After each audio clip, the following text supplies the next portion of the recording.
Welcome back, Screamers. Welcome back to another episode of Insight and Wisdom tempered by sarcasm and subtle irony. I like that you've mapped all this out now. It is just a generic thing. I mean, not generic, but a very specific thing that we do. Insight. I don't know what the other ones were. I said wisdom. Oh, wisdom. Yeah. Oh, okay. But It's sarcasm and subtle irony, which I think we're trying to make a mainstay. Right. Of course. Again, this goes back to us being sort of squarely in Generation X, of where we just don't take anything seriously. But also, why would you? We're not. No, because it's just terrible. Right. Everything terrible. Sucks. It's. Yeah. But yet we simultaneously, I think, hate life, but also are very curious about things that are out there and still find ways to quote unquote enjoy life. Sure. Right. Are those two things incongruous? I mean, that's not the right word I'm looking for. Disjointed in some sort of way where we can't.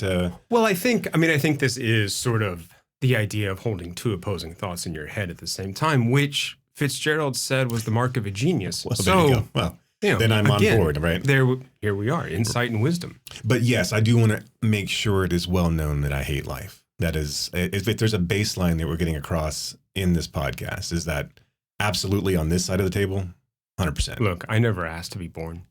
You do make a good point there. Yeah. It was not my choice. No one seems to give a shit what I want. Yeah. I mean, who's thinking of the unborn fetuses and their choice to not live? Republicans. But they're not thinking about anyone who's alive. So true. We could talk about the debt ceiling increase and sort of that. Oh, is that not what we're doing? That poison bill. I mean, that's what this podcast is about. It's not about movies. It's funny because you sent me a text and you said, well, I liked one movie out of the three that we're talking about today. And I responded, oh, that's interesting. Me too. I have a feeling they're not going to be the same for some reason. Oh, this will be good. I think so. Oh, okay. I think so. Well, I don't know. Maybe. I mean, yeah, I don't know. Well, let me tell you, Screamers, here's what we're going to do today, right? Today we are back on our David Gordon Green excursion, back on the road exploring the films of D.G. We're taking a look at 2004's Undertow and 2007's Snow Angels. Before that, we're going to chat about Sick of Myself, Christopher Borgly's 2022 Norwegian social satire. I guess it was 22, right? Didn't it premiere at the 2022 con? Yeah. So I mean, if you're excited about that, I mean, I'm sure you've taken time out of your day to talk about two films that I'm not even sure David Gordon Green remembers directing, and that they have certainly disappeared from the zeitgeist. They don't really exist, except they actually have good sort of commercial and critical ratings, which boggles. Oh, Ebert gushed over Undertow. Like, it's the top 10 of 2004 for him. I mean, did you read his review? I did. Oh my. Oh, yeah. Wow. He was really, I think, quite literally feeling himself as he wrote that review. To say that it is a loving review is not doing it justice. It is gross in how much praise he gives. Yeah, it's pretty shocking. But we're not there yet. Let's talk. I'm sorry. No. Yeah. There's no reason to apologize here. I mean, I wasn't apologizing to you. Just to yourself or to the listening public? No, yeah, kind of all of the above. Right, really. Right. I often apologize just to people on the street. I'm sorry, none of this was my idea. I also apologized to myself for having to put up with myself. There is a lot of that, right? I mean, just a matter of I'd do better if I could, maybe. But how much do I want to? Well, let me reclassify that. I would do better if I were a better person in general. I don't know that's true or not, to be honest. But I can tell you this is where I am, and that's why I'm not doing better. I can't make any promises that if I was a better person, I'd be a better person. But I'd like to think that I would be. And so that's got to be worth something, right? Yeah, but I think you're an okay person. Look. I know a lot worse people than you. Right. In the grand scheme of things, on the bell curve, who knows where I fall? But it probably not in the bottom third, right? I mean, I would imagine because there's been a lot of shit people out there, maybe not even from their own design, maybe just because of the way that they were raised, or they just hadn't have certain developmental opportunities that I've had. But I can't imagine that when the books are opened and everyone's ranked 1 to 15 billion or whatever the number will be eventually ad infinitum, right? That I'm going to fall in the say 12 to 15 billion of the worst people of all time. I don't know. Again, I'm not going to say I'm in the cum laude portion of it either, but I'm, like I said, I'm right in the middle. I'm not punching elderly people on the street for whatever that's worth. And so what if they deserve it? Not even then. Okay. I don't even punch elderly people if they deserve it. And most of them I just assume do. Oh. So, right. So that's... You willingly live this long? That's my... What is wrong with you? What the fuck? You do know those finite resources, right? We're not making any more. Anyway. So there's that.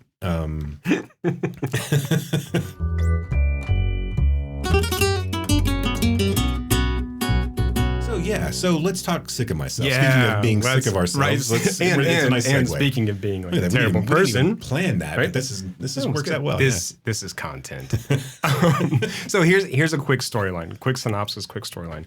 Senya and Thomas are in an unhealthy competitive relationship that takes a vicious turn when Thomas suddenly breaks through as a contemporary artist. In response, Senya makes a desperate attempt to regain her status by creating a new persona hell-bent on attracting attention and sympathy.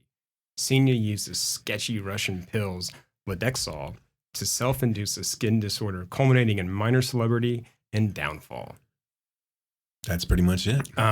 Apparently, LIDE in Norwegian means suffering. Okay. So Vinegar Syndrome put out a really nice Blu-ray of this film, and I was going through some of the special features, and one is an interview with the director, and so he brings that up, and he's kind of talking about the intentionality of some of this. But this film was originally shot on 35 millimeter, and the Blu-ray looks great. So yeah, it really is a gorgeous. I mean, like even watching it online. I mean, like online and watching the digital version of it, it was really beautifully shot. It's really, yeah. That aspect is great. Did you like this film? I fucking loved it. Okay, great. So this is the one that I love too. Okay. See, I thought so. I thought after I watched this, I'm like, oh, I think he'll dig this. I think he'll really dig this. I loved it too. I really loved it too. And it was weird because I found a bunch of like contradictory reviews on this film that seemed. It was weird. So what's the take on the negative aspect of it? Maybe is that it's too too on the nose, or is it? I don't even think that's really true. I don't think so either. It was more of kind of like what's like cynical, and it's maybe not really that funny and stuff like that. I found it. What? Oh my God. Or it's like it's cringy, and I'm like, I was out loud just dying. The Guardian. I read 2 different reviews in The Guardian. One, and they rank it on stars. Mm-hmm. One reviewer gave it a 2-star. And the other reviewer gave it 4 stars. I mean, so we're talking like kind of wildly disparate. The reviewer that gave it 2 stars was male and probably baby boomer generation-ish. The reviewer that gave it 4 stars was female and probably Gen X millennial. So I guess if you think that it's punching at your generation and this idea of this need for virality and constant praise and validation, maybe that hits a little too close to home for you. If you've lived in the era where everything is Instagram and Facebook likes, and we're trying to, and we're in this era of influencers but man, there were scenes in this movie where I was just like, all of it where I was just like laughing out loud. I mean, it was really, really funny. And it's so like the 2 main leads, and I don't have their names. I mean, the actors' names, but Christine Kuya-Thorpe and Eric Seether. And I think it's actually pronounced Eirik. Look, I'm not Norwegian, right? Right. And these 2 people very much are like the Norwegian like prototypes of like beautiful. I mean, and so this like just sitting there watching the interactions and them trying to one up each other, but him also trying to be somewhat supportive, but then undercutting her in a lot of ways, right? So I think the first scene in this film sets all of that up in such a great way. So they're at dinner at this fancy restaurant, And Thomas has ordered a $2,300 bottle of wine and, claims that it's for her birthday. Right. So, and the plan is to steal this bottle of wine. And they do it so well too, right? I don't mean to step on you, but no. He like plays into it's like, oh, you don't need to tell me the price of it. He's like, oh, it's my girlfriend's birthday. Like, rather you not announce it, which is great. Like, come on, man. I'm trying to be cool here. Right. Which was, brilliant. Right. And then, so he's like, look, go pretend to take a phone call and I'll grab the bottle and we'll take off. And she's like, now? But everyone's looking at me. And he's like, are you that much of a narcissist? You think this restaurant is looking? No one's paying attention. Just do it. So she does, but remember, it's her birthday, quote unquote, it's her birthday, and they bring her dessert. And so she comes back to the table and sits down, and he's like, you ordered a fucking dessert? She's like, it's my birthday. And it's this real ostentatious, like fireworky kind of display that they bring out to her as well. And Thomas is like, okay, bring the fireworks can go down now, right? They can go out now. And so when they do that again, she gets up to take a phone call and he snatches the bottle of wine and we cut to the scene on the street of him running down the street. Well, and she only agrees to it, right? Because she was like, look, when we go to they're going to a party later and she's like, look, you can steal it, but tell everybody that I stole the bottle. Yeah, and he's like, okay, fine. Right? So, but and then this next part is so great where he's running down the street being chased by the waiter, chasing after him for this bottle of wine. And she's right there smoking on the corner. And the waiter walks by and doesn't even notice her. And she looks so pissed. Right? But she's like, it's not about getting caught. It's like, wait, I was part of this too. Right? Which I also think is really interesting in how it plays into Thomas's artwork, which is very conceptual. He steals chairs from places and then he constructs kind of installations out of these stolen chairs. He later to dinner, he claims to have done all this by himself. And then we see a scene of her helping him steal a chair when she didn't want to, right? When she didn't want to. And so she's never included in any of these antics and he gets to sort of tell the story and be, the life of the party afterward. But that opening scene just sets up that competition and that craving, right, for eyes and craving for attention. It's funny to me the way that she's presented because I almost see Thomas as being a little sympathetic in all of this because her shit goes so over the top. So she gets a rare skin disease because she's researched this, right? She's researched. So what happens is Thomas gets recognized. he's going to have a show in one of the premier art houses, although it's an offshoot, like a smaller. It's a pop-up basically, right? But it's put on by that which she makes sure to point out in front of their friends at lunch or having a meal. And so she starts researching ways to become to get attention, essentially.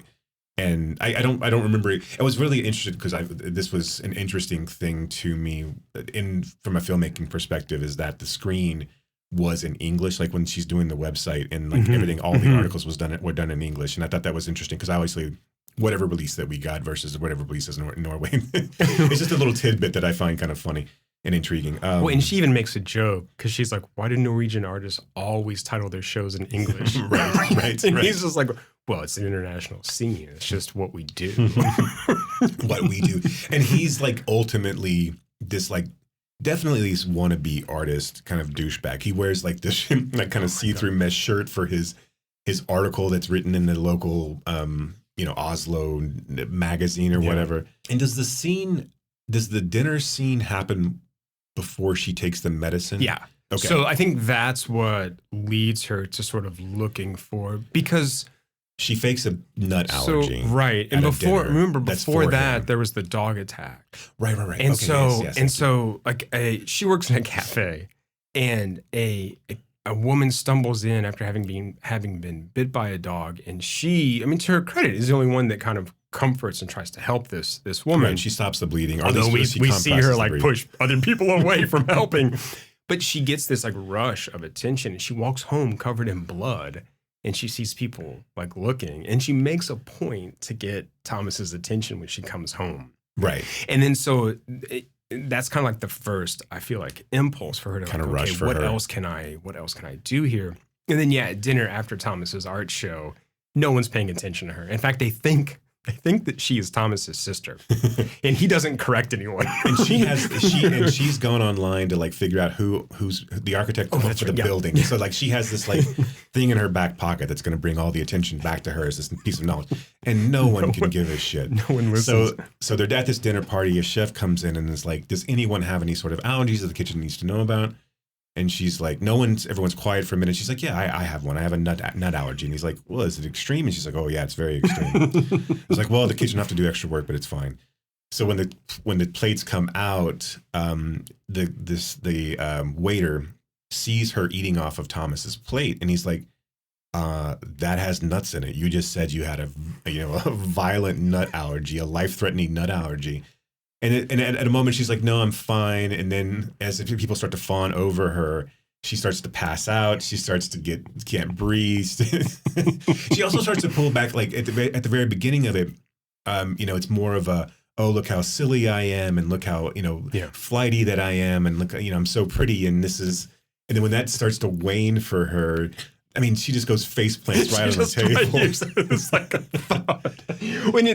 Doesn't she faceplant in the middle of his speech? Yes, yeah. And what I love about like his speech is he is the one who initiates him talking, and he's just like, oh, I don't mean to take up too much of the spotlight, but maybe I'll just give a small speech. Like no one asked you to do that, and everyone's kind of like, okay, like fine, right?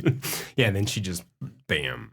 So she engages with a dog out on the street afterwards as well, where she sees a dog that's tied up outside of a coffee shop or whatever on the street, and she goes up and she tries to get it to bite her. And the owner comes up and calls her, see you next Tuesday, and was like, what are you doing? Like, what are you doing? It's like, just go home. Like, just leave. Like, stop abusing Why are you animals. abusing animals on the street? You crazy woman. So she goes home and does research on affliction. She comes up with this Russian drug that causes this rare skin disease. She has an ex-boyfriend who's a dealer, or at least some sort of ex-acquaintance that's a dealer. Yeah, that he accidentally sent her a nude pic. A lewd photo. Because her name was below the name of the Tinder date that he sure. So that guy's really good. Mm-hmm. He was so good. In fact, all of these like small, I think the acting in this film is brilliant. Yeah. Like all across the board. And I think these kind of smaller roles are like scene stealers. I mean, he is so funny. That guy is so funny. Yeah, I mean, because all this movie's predicated on how everyone reacts around them, right? I mean, not everyone can buy into these two kind of this one-upsmanship. Yeah. So she takes a lot of this drug, and she starts to get a rash, and then all of a sudden, bam, her face just blows up. Like she's got lesions, and her face is disfigured. She goes to the hospital, and she won't let them diagnose her. She went to the hospital when she gets the rash too. And she's like, the doctor's like, I need to take off your jacket so I can see your rash. She's like, no, I don't want to do that. And he's like, why don't you want to do that? And she's like, no, I'm not going to do that. And we stop talking about it, please. Right. She goes back to Thomas and like, they did so many tests and I don't know. They don't have any idea what it's like. You were supposed to pick me up. Right. This is why he's in his interview for like the photo magazine, shoot right? interview. Yeah. And he's like, I was supposed to. Like, I got to ride a train. Dude. Many times if I had this fucking conversation, I gotta ride the train and then ride back with you. What? You're a grown up person. Like, why do you need me to do that? So it starts to. I don't know. Does she continue to take this? It starts to wane, right? So like it becomes a thing, almost really kind of beautiful markings on her skin. Not beautiful. I mean, but however you want to classify it, right? But it becomes where she can go out in public and still get attention, but no one's grotesqued by her appearance. And even then, she doesn't really even seem to be that annoyed by that. When she's in the hospital, Thomas brings her his magazine article. So I thought you'd want this. I thought you'd want to see this. He's like, and she's just like, where's Annie or Ayn or one of her girlfriends who works at the cafe who didn't come to the hospital because like two of her friends did and the one didn't. Right. And she gets out, she's being wheeled out of the hospital, and she's like, what, 57 email messages and like and like that's a few it? likes on right. Right. Yeah, and a few likes, and that's it. So she's actually eventually able to parlay this into a modeling gig. We have to talk about the funeral. Okay. Yes. Okay. So So she is sort of thinking about about the sex scene too. about she's thinking about all these people that didn't come visit her, didn't give her enough attention, and they are essentially dead to her. And so, and Thomas is kind of weirded out by her. Like, one, he's worried that it's contagious, and he's still weirded out by her. Are you sure? And so she wants to have sex at home, and because they're talking about the funeral, and it's kind of arousing her, right? Right. And he doesn't really want to. He's like, "Is it safe? Are you sure?" But as they're having sex, she's like, "Tell me about my funeral." And so the whole kind of construct, the whole fantasy is that there's a waiting list. It's like a nightclub. It's basically like a nightclub, right? There's a guest list checking off. Yeah, there's a doorman checking off names on a guest list to come to the funeral. And her father, who's been absent from her life, isn't allowed in. And her friend, who didn't come by, right, isn't allowed in, right? And all of these things, and how many people are there, and how many people are crying. This is the stuff once people get in, they're like tearing clothes and ripping their hair out and like just like bawling. They can't contain themselves. And this is the thing that gets her off. I mean, literally, right? And it's just, it's so funny. It's so funny. It's this weird erotic scene. Yeah, there's a lot of she's got this like mask right on her face. So there's a lot of like flights of fancy, obviously, in this movie. But the next one, once she gets the modeling gig and she gets her own interview in the magazine, the magazine comes out and it's on a stand, and she like takes the magazine and places it over all the other magazines in the stand, so this looks like that one's there. She like hangs out by the newsstand and it's reading it while they're and like just like posing by it the entire time. And then I guess that's what ends up leading to like her. Her mom convinces her, like, at no point she is worried about being found out the entire time, so she never lets the doctors actually diagnose her, because this is a disease that's been diagnosed. She is about to go into an MRI machine, and she starts to imagine the doctor coming in and talking to her, and he's like, "Oh yeah, no, we know what the problem is. You're a terrible person, right?" And the cops are waiting outside to execute you. And I love the cameo by Anders Danielsen Lee, yes, right, yeah. From The Worst Person in the World, right? And a lot of other stuff. Did you know that he's a physician? Like I did read that. He's a regular William Carlos Williams. Amazing. But yeah, the dude's a doctor in real life, but that was such a good little cameo. He's deadpan and droll, and it's just like, so the cops are here waiting outside. We know what you've been doing, right? I've never seen it this bad. So she stops herself from inside the MRI and pulls herself out of it. Her mom tells her to go to these holistic doctors or I guess this holistic healing center where all these people are talking about their diseases. And everyone's kind of the same way. Like, one woman's kind of figured her out. She's like, "Look, you can see yours. Mine is like brain fog and like all these other hidden things. I would love to have what you have." And she's got like serious face disfigurement. And then one lady like vomits on the floor out of nowhere. And like the holistic doctor picks it up and he's like, "Oh, that's good that you got rid of that." It's a trip. It's like a holistic support group, right? Where he's like, "Do you really trust all the doctors and their medicine?" Like, right? Can you trust me? Right? She's like, "Yeah, no, I absolutely don't." Right? There's a drug I like to prescribe. It's called going outside, right? Or fresh air. Right? Yeah. I think you've heard of it. It's called fresh air. I love the use of the flights of fancy, because I feel like they're input so seamlessly to the rest of the film. Yeah, at first you think that they're actually, I mean, like the doctor visit I thought was absolutely real. And I was like, "Oh shit, he's just like ripping into her." Yeah. And then I thought the newscast, when she does get the modeling job and she's been so they've done the D2 and she goes onto a newscast and they're like talking about how brave she is, and she's in this like frilly, like kind of like a little girl dress, like where she's kind of like very conservative and down home. And they bring out, "We've got a surprise for you, and we brought your father out." And he comes out and he's like overly apologetic. "I'm sorry, I've never been there for you." "Oh, we've got another surprise for you. It's Ein or whatever." And it's your like, friend who wasn't there. Yeah. Right. She's like, "I didn't understand the severity." And she's like all ducked down. And then she starts singing this like inane song. I'd like to sing this song. Yeah. And then it comes back to like reality. And so, yeah, I loved how those were sort of put in there. And I thought apparently the director wasn't supposed to edit this, but he did. Oh, really? I think for budgetary reasons. So because he wanted to shoot on film, something had to kind of go. And so two things went, and that was he had to take on the editing, basically like no cost, right? Right. And they had to get rid of the script supervisor. And so they had to do all this like collaboratively. Oh, Like, really? yeah. Interesting. Yeah. So, which this is probably the best film for that to happen then. I mean, because at that point you don't really need continuity. Everything else kind of falls out. Right. If something doesn't play, it just doesn't play. It could have been anything in her head, right? yeah. Yeah. And that probably serves it well because at certain points she does get a modeling career. It got a little confusing for me at the end when she was like her sister or like her sister was it her sister that was a reporter, right? Or It's who's just the a friend. reporter? Oh, just a friend. Yeah. Okay. Yeah. I thought that they were closer than that.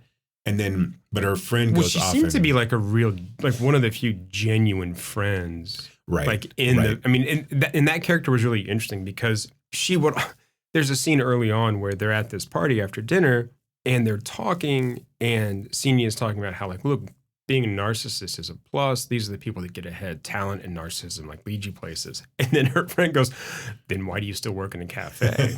And of course she just turns back and says, well, because I'm not a narcissist. But it's like this reporter seems to know her bullshit and call her out on it.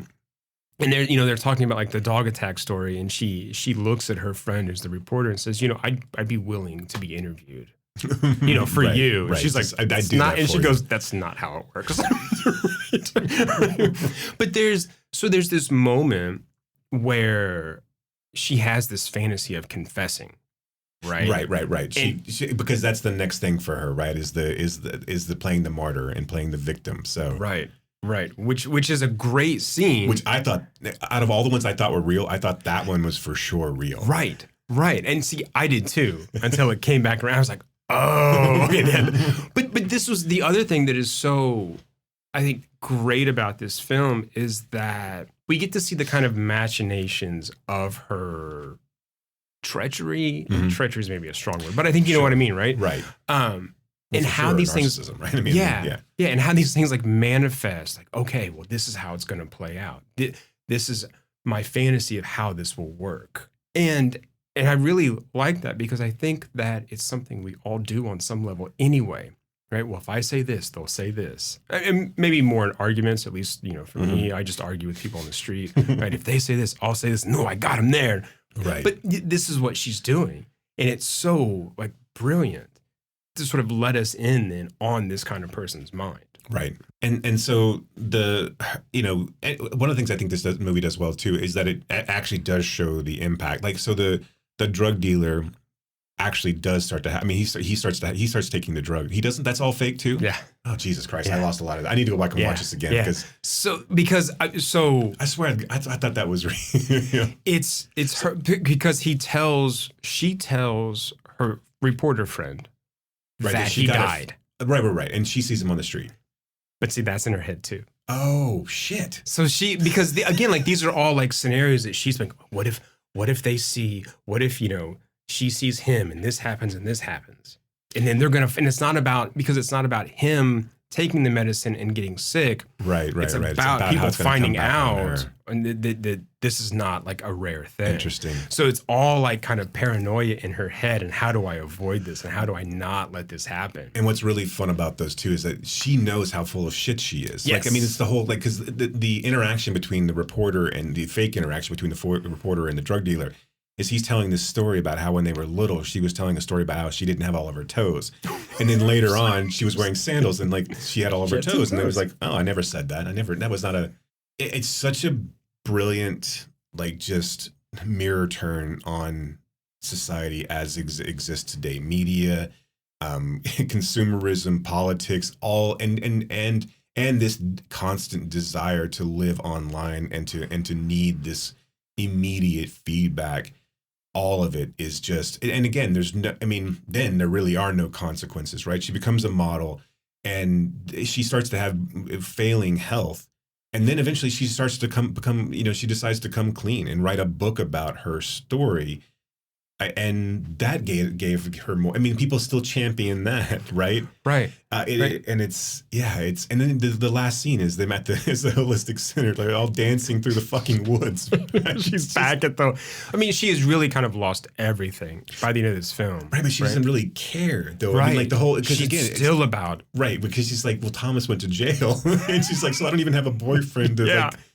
And that's, and she in real life confesses to her friend, and the friend's like, fuck you, you're crazy, I'm getting out of here, I'm not staying around, right? I think that, so I wanted to ask you, I mean, I think clearly you think this works well as a satire, and I do too, but it's so deadpan, and it takes itself so seriously, and I think that's part of the reason it's so effective, at least for me. I feel like it's so much more poignant because it's not really winking at anyone. It's not it's playing not up the sadness, satire. Right. Which is not to which we both love that movie too. But but it is tonally, right. It is much quieter than Triangle of Sadness. You can see, and what I love about Christine Thorpe, a lot of times you can see her mind working like as that character, and it's not like a winky way, but it's like, okay, now I got to do something else, which again I think works so well. Yeah, no, I mean, I as far as why do I think it works? I don't think it works better as a broad comedy if you try, because at that point, if you play it broadly, you play it like Triangle of Sadness, it allows an audience an out. It allows the people that, I mean, this is punching sideways. This is punching at everybody. We're all, and as a society, we have devolved to this level at this point. From our discourse to individual interactions with everyone, right? And the only people who are sane are the ones who finally break out of that cycle and say, "Fuck this! I'm not going to sit here and listen to this. I'm not going to let you abuse me because of your vanity." But I think if you play these characters more cartoonish or more buffoonery, then again, that allows me to go, I can separate from that and say, well, I'm not that obvious. I'm not that. And there's a little bit of that because this gets to be the stakes rise and rise and rise and rise. I mean, you can obviously pull back and say, well, I'm not going to take a Russian drug. Or I'm not going to take a Russian drug to disfigure myself. But fuck, I mean, in the news right now, Ozempic is this diabetic drug that everyone's taking to weight lose loss. Weight. It's also keeping the drug off the market for people who that are actually need diabetic. And it's $10,000 or $1,000 a month or whatever it is. And look, you want to lose weight, you want to feel better about yourself. I don't have any qualms with that. But this is something that this is a brand new thing that, and people are just, I don't want to say that they're abusing it, but it's an interesting parallel to what we're talking about. Right. I mean, I think that's an exact kind of analogy with what this movie is doing. And I don't think it's an accident that the director uses pharmaceuticals instead of I don't know, heroin. Right. I mean, or some kind of street drug. Right. But it's like, how can we make these pharmaceuticals look even more sketchy and dangerous and like a kind of narcotic? Right. I mean, call it what it is, because that's exactly what's happening with like Ozempic. And again, it's vanity and attention that is causing people to do that and then not have it available for people that actually have the disease that it's trying to cure. Also the parallel, well, not even parallel, just the direct line of these, anti-vax, do your own research, with the holistic, retreat that she goes to, and this bullshit of like, hey, no, look, we got everything we need. You can inject bleach into your veins, sunshine down your throat. It's called fresh air. That heals everything. Take your bandages off. Take your bandages off and let yourself heal that way.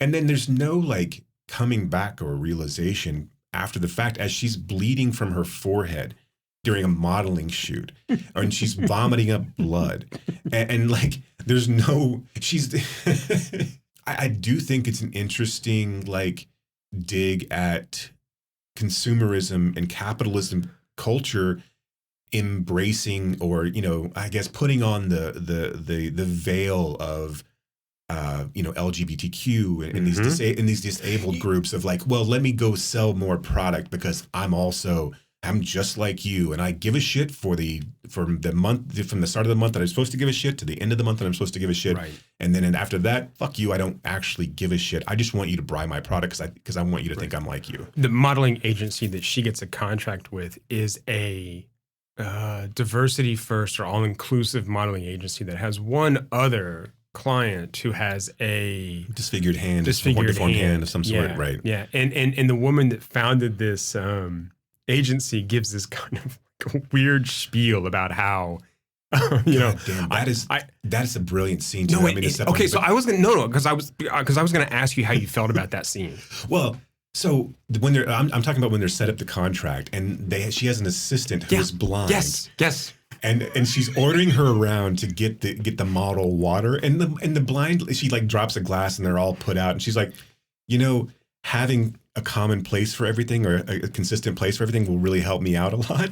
And she's like, oh, that's an interesting point. We'll take that as a note.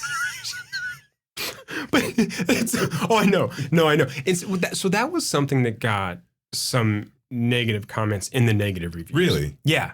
I thought it was brilliant. I did too. And so this is why, like, I think it is maybe a generational thing where some older critics were like, well, that doesn't seem right, or but I think they're also not aware of look, and I'm all in favor of DEI initiatives. I want to say that like first out. But I think some of these older critics are probably unaware of how much of a push there is in like DEI. I mean, so in education, in workplaces, in government, et cetera. And I think that there is a kind of skewering of how people will use that to their own kind of economic advantage. And that's what I loved about that scene too, right? And she's like, well, I hired her because she's blind, but I don't really fucking care about her. She's also gorgeous, right? Right. Yeah, and she's like blonde and right. And I'm just gonna treat her like anybody else, because that's what good people. I don't see color. I don't see disability. Right. And you're like, no. There's a reason. There's a reason, like, the American with Disabilities Act was put into place, because, like, you can't just say, well, we'll just wheel your wheelchair up the stairs. Like, right. No, like, this isn't how, like, these things work. Right. The scene. But I love that. Yeah. The scene where she's bleeding out of her forehead, and they make her put on this, like, a hat that covers up, like, her hair's falling out. She's bleeding out of her forehead and she's vomiting on blood. A PA passes out, and they pay more attention to the PA than they do to her. Like, and what's amazing about that scene is immediately when they're filming her for the commercial, like, the cameraman goes down and continues to film her on the ground vomiting blood until the director, like, a few minutes later says cut. And they all stand around looking at her, not even knowing how to, like, call 911 or call for help. Right? They have to have they tell an assistant, like, well, call 911, and then the guy faints. I'm like, well, check on him. Is he okay? Right. The director of that commercial is the director of the film. Mm-hmm. Okay, I didn't know if you. Have you seen his first movie, Drib? I haven't. I saw that. What's his name? Brett Gelman. Yes. Isn't, and I think he's. It doesn't hit quite as. I don't think he pulls off everything he tries to do in Drib. So Drib is about. It's marketing. It's like a mockumentary about a viral internet star out of Norway. He's born in Iran, and he's this guy who, like, he wants to be Andy Kaufman. And Red Bull, which they end up. It's a mockumentary. Like, they end up, like, renaming Red Bull because they were going to get sued. They were going to tell the story of him, like, they hired him for a viral campaign that was going to be like this underground, like, truly viral. Like, it wasn't going to be a Red Bull commercial. And so they were hoping to get, like, hits and things like that. And then they would turn around eventually, but they would get press but not knowingly that it was an advertisement campaign. Gotcha. And so they were going to tell this story, and, like, it's a mockumentary about how the whole process works, and it's good. It just doesn't quite stick the landing of what it wants to pull off, but it's interesting. It's an interesting watch. Yeah. I meant to try and find it, but I didn't. I did watch his short film called Ear.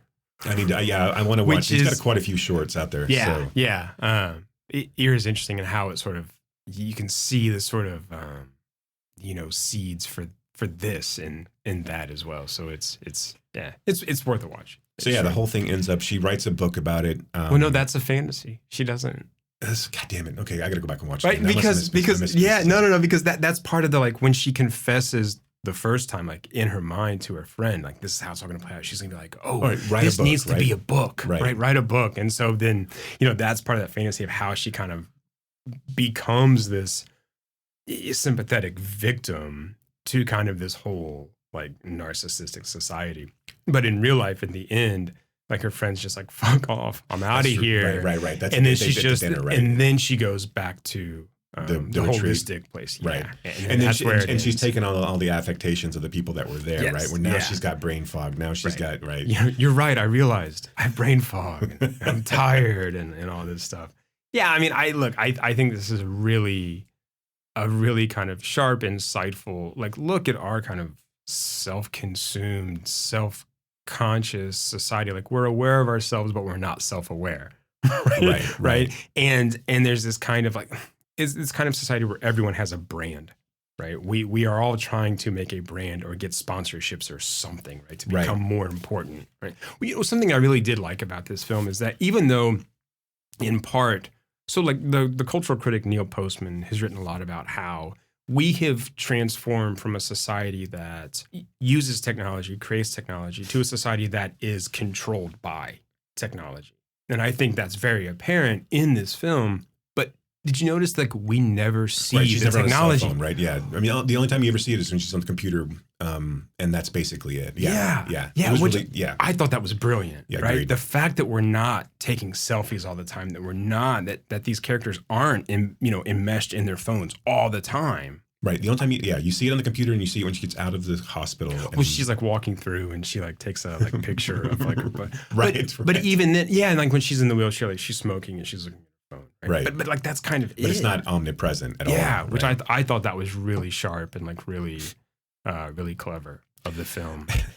I thought this is the point to end on, but there was one really laugh out loud moment when he starts to, so she's looking up the disease and her boyfriend walks in. And she slams her laptop and he's like, what's going on? And she's like, nothing. I was just Googling things. Like, no, you weren't. Because like no one slams the laptop if you're just Googling things. He's like, is it was personal? And she's like, was it porn? And he starts grabbing for it and she throws her laptop out the window. And then like gasps. That was such like a great so scene. Good. She just like tosses it and just like, oh shit. Yeah, that was great. I don't. Is there anything else you want to say? I really like. No. I really like this film. It's again one of those ones. I think, like in this thoughts and prayers society that we live in, that's so empty. This is really a really good telling of that, and kind of expanding on it, and kind of also just pointing at all of us. Right. I mean, you should walk away from this trying to be a better person. Yeah. than And of course, I mean, obviously these are extremes, right? But this should show you that these empty gestures and these empty desires don't ever lead to more connections. You don't grow out of this. You just damage. Well, not only that, but and then you also continually have to feed the beast, right? There's no end to this. Bleeding out of your forehead is not a fucking end to this. It's pretty telling. It's pretty spot on, and I think it's a really good. Just bashing of all of us. Yeah, I mean it's a damnation of this attention economy, and what I really like though too is that it's not a polemic. Right. It's not someone proselytizing and making a big argument. It's just like, here, you all recognize this, right? Yeah, this is not some sort of Adam McKay like wagging your finger at you. Right. I mean, and that's another thing that it's like we're just kind of there with these people, which again sort of, puts us in that place and sort of, indicts us as well. Right. That's not the word I was looking for. Whatever. It works. Yeah. Thomas, Eric Seeler, that's his first acting role ever. He's actually friends of the director and a real life artist in Norway. Oh, really? And so the director had this kind of like, he was talking to this guy about this role that he's like, I was thinking about you and I'm going to like do this thing. And he's like, ooh, can I audition? And he's like, yeah, sure. And he was like, oh, you're great. Okay. Right. So then you hired him. I think it works well too that like Thomas, especially at the beginning, Thomas is not, you feel like he's kind of, Signe is he's more attractive than him. Like he's kind of, he's doing better than what he should be doing in this case. He's punching above his weight. Right. Yeah.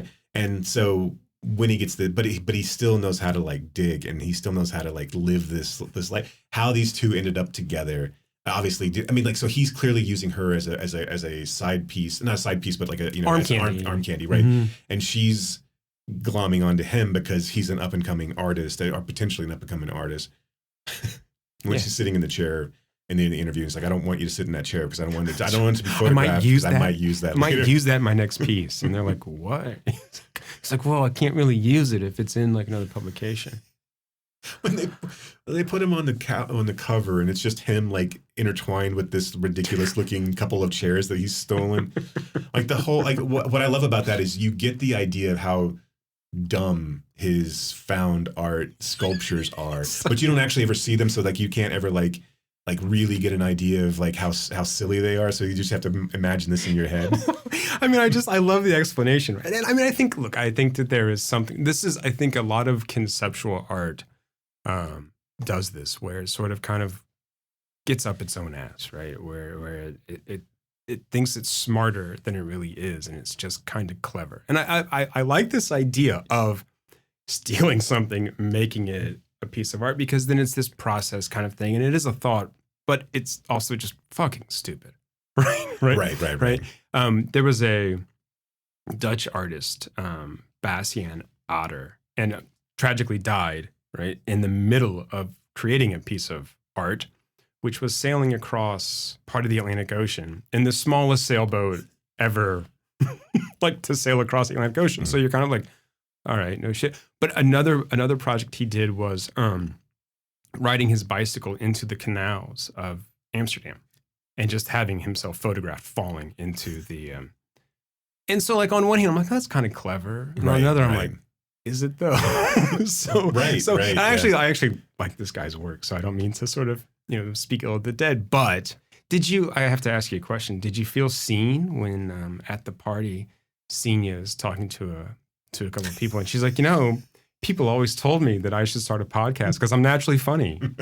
And Thomas goes, really? Who told you that? Lots of people. Lots of people. Yes, I did. That hit a little particularly close to home. Rate and review us, guys. Give me attention. Validate me. Never mind. Don't make me hurt myself. I'm kidding. That was not serious. It was a joke. Any trigger warnings out there, and I'm sorry. All right, so do you want to get back to Mr. Green and talk about the film Undertow? This is the bed we've made for ourselves, so here we go. I was thinking about this earlier, and I'm like, okay, well, look, this is an exercise, much like a piece of conceptual art. This is about the exercise and the process of going through these films, even if we don't like them. There's a spoiler, and in seeing what we can come up with, and seeing what ideas pop up or what we discover going through this filmography. Yeah, I'm interested to talk with you about it. I do think we're gonna dislike. After we talked about George Washington, I do think we're gonna dislike different things about this, but I'm. Yeah. Okay. So, all right. So here's a breakdown. Here's your synopsis, your storyline. Following the death of his wife, Audrey, John Munn moves with his two sons, mid-teen Chris and adolescent Tim, to a pig farm in rural Dries County, Georgia, where they lead a reclusive life. The boys' maternal grandparents no longer visit due to being out of sorts with John. Chris is rebellious against this life in ways where he's regularly picked up by the police. Because of Tim's young age and health issues, because he eats mud and paint, Chris is routinely asked by their father to do more than his fair share of work around the farm. No, they are separate food groups. Into their lives returns Deal Munn, John's brother, who the two boys did not even know existed. John emotionally distanced himself from Deal following Audrey's death and Deal's incarceration. John, however, welcomes his brother in an effort to mend old wounds and for the boys to get to know one of their few relations. They will all soon learn that Deal has ulterior motives for his visit, those motives emerging largely from those wounds, and which has the boys fighting for their own survival in more ways than one. Did we ever learn why Deal goes to jail? No. Right. He did something bad. I think that's like all that's the line, right? That's all they say. All right. So here's, because of what you just said about George Washington, I want to say this. So I don't think this movie is very good. I'm with you there. It's all over the place style-wise. So it's like everything that he learned from those first two films, he's just throwing at the wall and seeing what works. And so all of those like little tricks that I thought were cool in George Washington and that I thought were cool in All the Real Girls come off as hackneyed here. Come off as just like, I'm trying way too hard. I am just going to like, what can I do? I'm going to throw everything in here. And so any of that visual like lexicon that he'd established, I feel like this film, he just obliterates that and destroys it. I kept reading people mention Night of the Hunter with this movie. And I'm like, okay, so there's he's not a mysterious stranger that comes to town. He's not a preacher. He doesn't have knuckle tats. Right, he doesn't have knuckle tats. Like nothing speaks to that at all. Mm-mm. There's no Cape Fear aspect to any of this. I hated this movie from the fucking jump beginning. That bullshit fucking intro. That's what I'm talking about. Where like, yes, this is like if you gave someone who had never seen a movie before and probably hadn't seen like the outside world or hadn't interacted with human beings and said, hey, I'm going to make you watch a Terrence Malick film, and then I'm going to make you watch an episode of Vegas and an episode of Dukes of Hazzard. And then, something on MTV. Right. And yes. And then because you're 2004, I want you to do, it's like someone got a new VHS camera and it has all these cool buttons that he can push on it. So it can do a side swipe and a fade in and a pause frame, you know, and like freeze weird frame. Staticky, like black and whites. And it was like the intro to it where, again, the color bleeds, and the side swipes of the names. I was infuriated from the very, very opening scene of this, and I was like, I'm gonna hate this. I know I'm gonna hate it. Oh yeah, this is going to suck, and it never came back. It never got back from that. And what sucks is this Bell is great. I think Jamie Bell is pretty good in it. I really like early era Kristen Stewart stuff. I'm a huge fan of her. Like non-Twilight stuff, and obviously Twilight's not really her fault. No, I'm a big K-Stu fan. But like they don't utilize her at all, and like right. And so yeah, we set up the movie with Jamie Bell's character, and he's the eldest son of Dermot Mulroney. Or is it Dylan McDermott? I'm sorry, that bit is never going to get old for me. I will do that forever. So he's in a relationship with Kristen Stewart, and they're like 14-year-olds. So I mean, right, but he's older. I think that's the reason the dad's upset about. Oh, okay. I mean, so is he like closer to 6? I think he's like closer to 16, 17. Okay, right. Okay, so like he's probably too old to be dabbling with the only girl that he knows in the neighborhood, which is probably in the 12 to 13 era. But that's all he knows. Let's call her 14. Okay, let's say she's a freshman. He's a junior. Right. Make it a little less ooky. Yeah. And so they are kissing. He goes, and I guess he's been told by his dad or her dad that they can't see each other's. I mean, I'm guessing here, right? Because he throws a rock through her window, breaks her window. Which is he comes out weird way to be like. Right, and then he runs, and then the dad comes out with a dog and a shotgun, and like it starts chasing him, which again doesn't come back into play here ever. No, like this whole opening scene of him. Also, there's so much shit that's just brought up, and you're sure that's going to come back. And it never does. So much ominous nothing here that you're just always on edge, and it never ever plays out. Like he steps on a wooden nail. Oh wait, can we talk about that? Yeah. So he steps on this nail that's attached to a board, and he ends up running with the board like in his foot. Right, he inexplicably gets a cinder block brick and knocks the nail in it where it sticks, where it curves over and makes his foot stuck to the board. Right. But what I love about that, this is like the only thing I think I actually love, that he ends up getting picked up by the cops and, released eventually. But the cop that drops him, or the cop hands him the board back right before he leaves the station. That I liked. And so we go through all of this.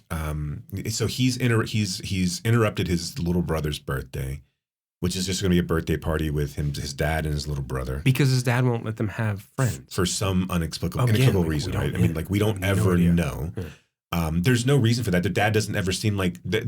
I mean, it's not like he's some sort of religious person. It's not like he doesn't interact himself with the townspeople. It's almost like, I don't have the budget to include additional actors, so I'm just going to push that aside. And this is going to be some sort of weird reason.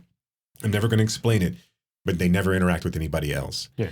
Like, and so they have the birthday, I guess. He goes, I mean, it's, whatever. Eventually the brother comes back. Basically, and then this is an hour and 50 minute, a little bit less than that movie.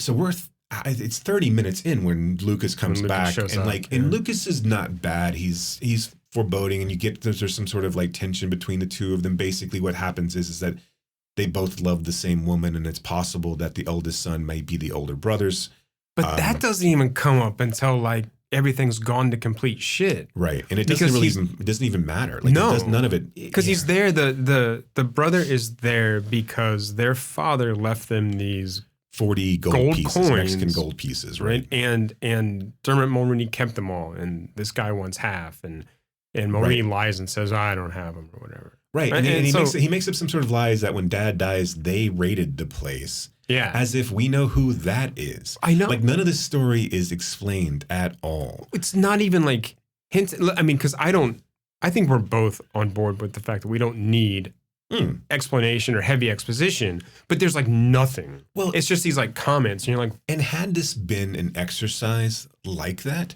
where we're just seeing vignettes of people interact, right? Like if we're truly seeing a Malick film, I think this would have been fucking great. Yeah. But he tries to tie this narrative around it, and I'm like, what are we doing here? Because you're telling me all of these things matter. He meets back up with K-Stu, and she's like, I don't think we should be in this relationship. And he's like, okay, and walks off, and you never see K-Stu again, right? Ever. And that was a whole to the detriment of the film, right? And that was the whole point of the initial opening scene. Like this is to establish that, right? That he's some sort of bad kid who's just trying to get through because his dad's holding him back. But no, his dad gets murdered in the first 35 minutes of the movie. Right. And then all that other stuff like comes up out of nowhere. I mean, like as they're fighting, it's like, she was my woman and blah, blah, blah. And that's my son. And you're like, oh, okay. Right. Like, and so then it's a road movie where these two kids are running from their uncle who is trying to get the gold pieces father. back. Right. They're trying to get the gold pieces back. And then they start encountering people of the South, right? And now we've got to enter into these like homespun characters that are supposed to like evoke some sort of emotion out of us, or like really kind of like tie us and ground us in this movie. And you're just like, go fuck yourself, because everything is built up with this ridiculous tension that never plays out and it never pays off. And like, so they meet this young black couple who can't have kids of their own, and they're playing basketball, and they're like, hey, we'll do some yard work for some food. And then they do all that. And of course, there's this really tense like conversation, like, and so, here's all of this that, I'm unloading all of my emotional baggage on you right this moment, because I've just fucking met you and now I've got to do that. But that's going to build up to like tension of like, oh, are they good? Are they bad? Are they good? Are they bad? And like, they call the dad and like, hey, they're not, the young boy who's been eating paint and mud is not doing good stomach-wise, so we call the dad. Because he's been eating paint and mud. Right, which, again... Never explained. And never fucking does anything with it. I know. Right? It's like, okay, I kept expecting the kid to die. A normal movie would have killed him with 15 minutes left, where Jamie Bell's like, I'm so sorry, and now I've got to go make my way in the world. And like, I still have this like ominous presence behind. It's never explained. It's never done anything. It's just there so we can see the kid throw up and eat weird shit occasionally. And like, no one sees him do it. Right. Like, because the dad and brother are always like, oh, why is he so sick? Oh, no. It's like all the things he fell in love with in George Washington. You're right. All of like I'm going to go and meet with little townspeople, and I'm going to throw in these little vignettes. I'm going to go to a boat dock and they're going to say some down home folksy things, and they're going to say nonsensical shit, right? Like he's searching for infinity, but I'm not sure his head. It's all that, the things that like Ebert like really fell in love with. This stupid fucking dialogue. Well, look, when a kid says it in George Washington, when they're looking for all the mistakes that God made, that's funny, or not funny, but that's interesting. But yes, when we hear stuff like that in this film, it falls flat. It feels like someone trying way too hard to kind of like repeat some of those things that they fell in love with in those past movies. Which is why he kept the Chiggers scene in. Yes. Because that was improvised by an 11-year-old. And I'm like, yeah. Okay. Okay. I mean, like, I've got kids too that can say shit like that. I mean, like, it's not like that was profound or a great piece of dialogue. And it comes bad mouthing an 11-year-old. But it comes so late in the film too. Right. So like, I mean, I think if something like that maybe had come sooner, that gives us some more insight to this character who, like, really all we know about is that he organizes his books by smell. Right. Which, okay, interesting, right? Sure, I mean, all right. I organize my records like based on life experience, right? Let's not get into that. It's like a whole existential exercise, and it just makes me cry. I've seen High Fidelity. I understand how it works. Okay, all right. Well, but okay, all right. But he did it this way. Look, I can show you how I get it from Fleetwood Mac to Howling Wolf. So Josh Lucas starts to chase them throughout the Deep South. They encounter a young black couple. They go to a shipyard, and then they end up going to this like commune with all these other young people, like homeless kids. Right. He kind of falls in love with Shiri Appleby, and she kind of takes his gold pieces, or she thinks she takes his gold pieces, but he's got him on her, or him. He starts to fall in love with her because he's got nobody else, which is again so fucking bizarre and like out of left field, and like again, there's no character growth because there's no character development here. And then Josh Lucas goes, and he finally catches up to them. He goes to this stream and throws 40 gold pieces into the bottom of the stream. And I'm thinking the whole entire time, like, he could just reach down and get those gold pieces out of the river. That he didn't like do anything with them. He just dropped them into murky water. That's not like really getting rid of them. No. And then they fight, and Lucas gets a knife to the chest, and we think that Jamie Bell has been drowned. And I don't know, do you think that the actual ending is actual ending? So that's what I was I think in my notes I have, because his name is Chris, and I'm like, so Chris is dead, right? Yeah. And I think it could go either way, because they bring up the grandparents in conversation earlier. And the younger brother, Tim, is like, why don't we go see like mom's parents? And he's like, well, they don't like dad. Right? They didn't like dad, so we can't go there. Even though like they could, right? So, at the end, we see Chris in the hospital bed surrounded by the grandparents and Tim. But we also see this kind of what's almost like a heaven scene, right? In black and white, where he's at the ocean. And I think we catch like a glimpse of his dad there too. It's kind of this weird moment, and I forget if there's like a voiceover or something else going on. I mean, I'd zoned out. So I think the reason that I think I was rolling my eyes at that point too. I'm just like, what the fuck? Like, right. And it's so like, because you think he's been underwater for too long and you don't see him, and then you follow Lucas and he tries to get up out of the water, but he's got a knife stuck in his chest. Yeah. And then we cut immediately to a hospital room bed, where you've got a really over-the-top grandfather saying weird shit, and a grandmother who's standing. Grandma's gonna cook real good for you. Right. You like alligator? Alligator? You like alligator and buffalo? Make you strong. The reason I thought it was a dream sequence is because Tim pops the balloon. Yeah. And so there was a previous scene where Tim couldn't blow up a balloon.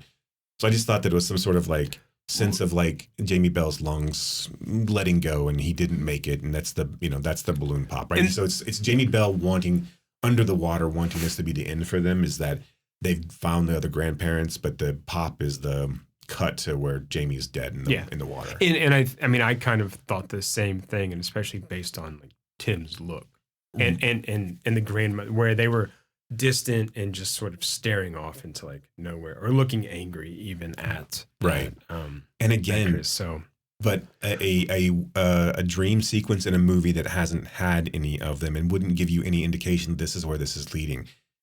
This movie set off on the wrong foot for me, again with the opening sequences, and then just never regained never came back around. But I just don't understand. It just doesn't work. Right. None of it works, and I think the decisions and choices were all wrong.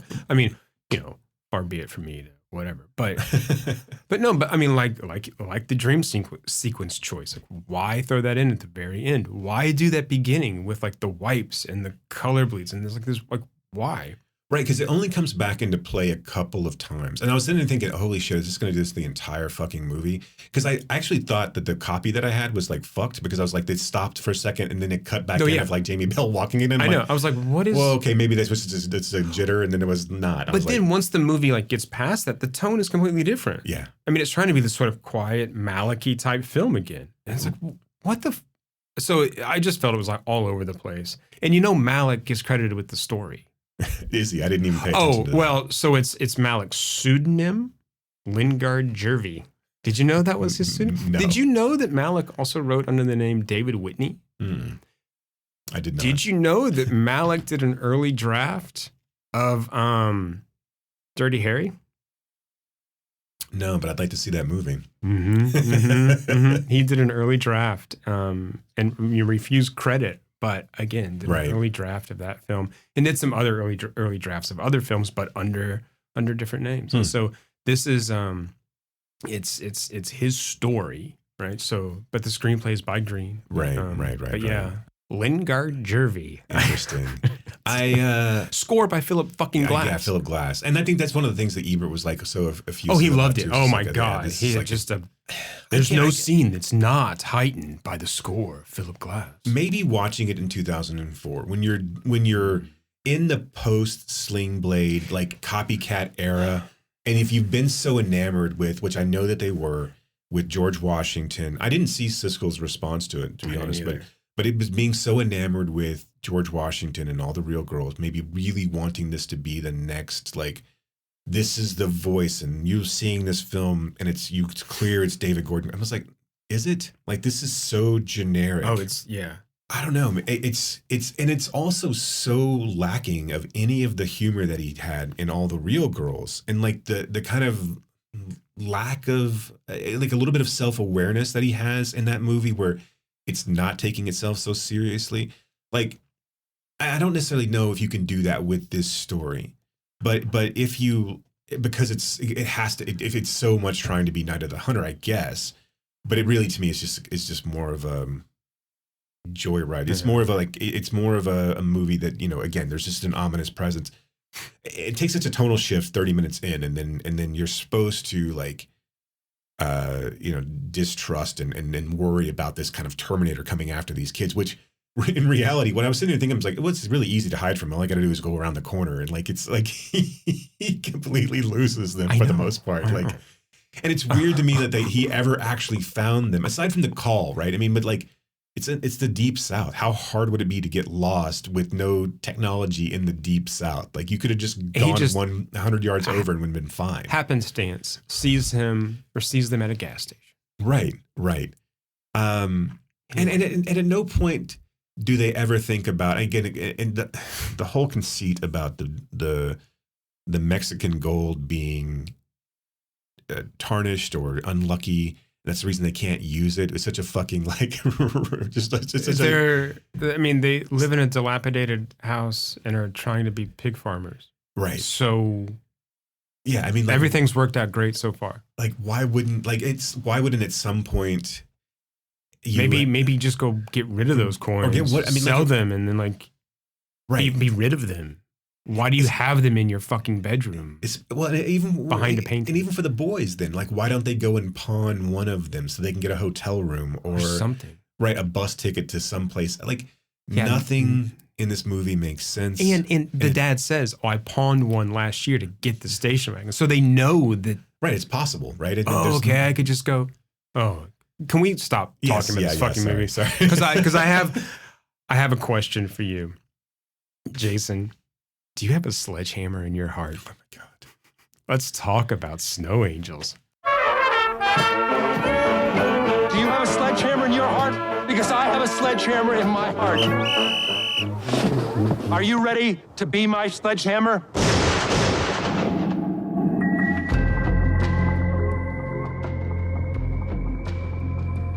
I actually like Tom Noonan, and it's like I like all the people in this movie for the most part. So this movie should be a hell of a lot better than it is. Oh, for fucking sure. Do you want the synopsis? Yeah, let's go with the synopsis. Okay, all right. We don't have to. No. Okay. I mean, I think we need to, because there's nobody that's on our recommendations going to go watch this piece of shit. So. Yeah, well, I'm not recommending it. So on a cold afternoon with snow on the ground, the high school band is practicing for the last football game. They hear shots. Flashback a few weeks before. Arthur is a high school student busing at a restaurant. Annie and Barb are friends and waitresses there. Annie was Arthur's babysitter when he was little. She's now separated from her husband, Glenn, who's on the wagon, starting a new job, praying to Jesus and trying to prove he has his shit together so he can see more of their small daughter, Tara. Annie is sleeping with Barb's husband. Arthur's parents have just separated, and Arthur is attracted to Lila, a new student at the high school.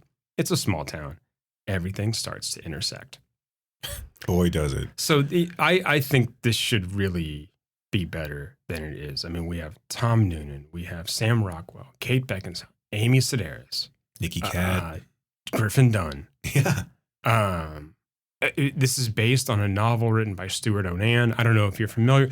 Stuart Onan's a good writer. This book, I skimmed like half of it. The book is very well written. He wrote, the only book of his I've really read is a book about a circus fire. It's a nonfiction book, and it's fantastic. So the source material is interesting, is good. And this movie, here's what I will say about it though. It is much more restrained in those tricks and ticks that he had in Undertow.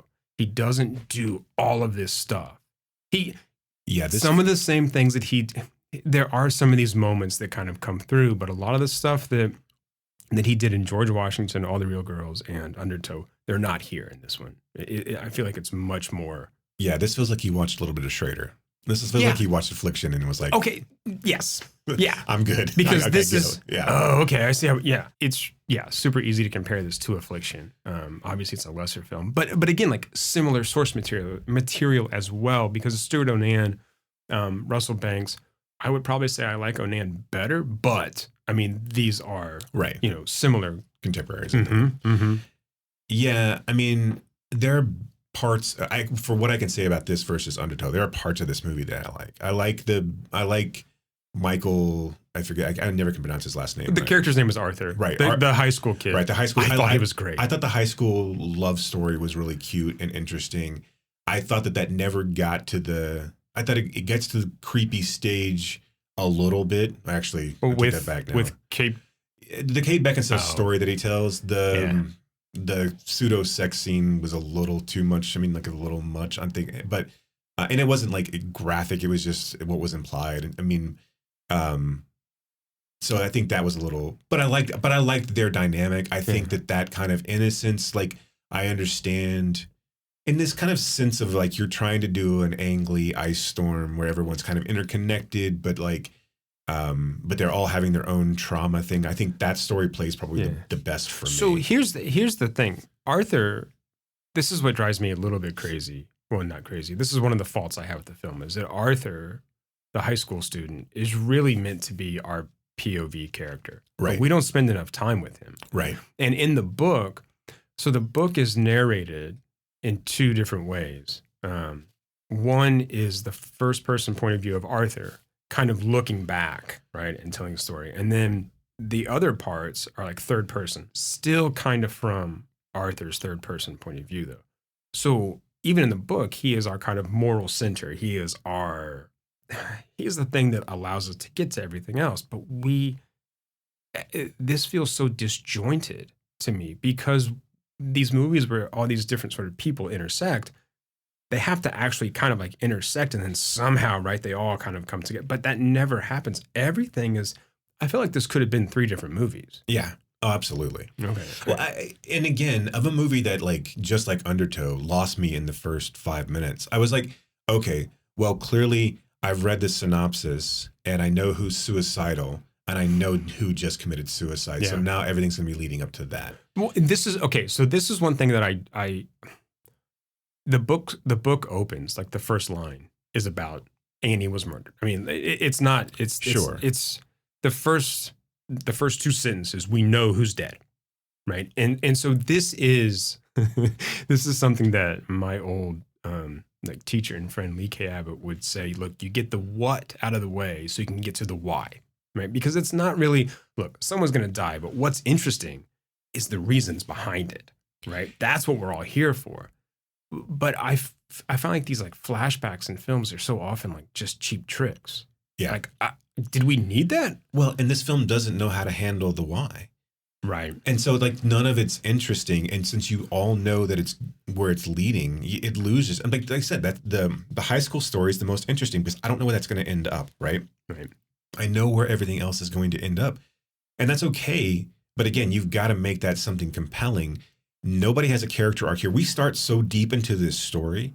Like, again, and a lot of the pieces don't actually matter. Like the high school kid, like Griffin Dunn's story doesn't fucking matter.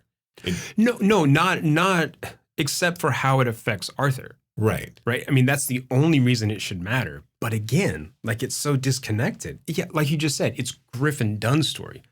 It shouldn't be Griffin Dunn's story. It should be part of Arthur's story, and it's not. And that's where this thing like comes apart, because there should be a thread connecting all these people, and there isn't. Yeah. Yeah. So let's take a step back. No. I'm just trying to like piece my head around like why I hate all of this, but like, but so the Tom Noonan thing again seems like DGG just basically saying, "Hey Tom, do your own thing," and like we're gonna play. I've got rights to Peter Gabriel's Sledgehammer, and that's kind of a cool song to hear as a band play.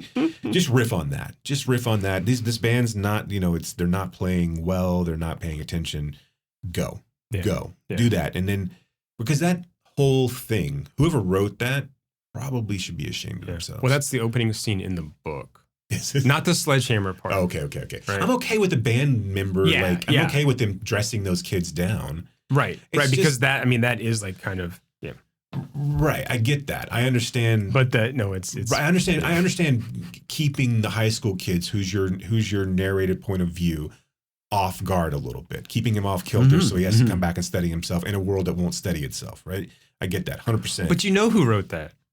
Look, the same person that wrote, "Do you have a sledgehammer in your heart?" also wrote, "This river goes two ways." Right. Yeah. That way and that way.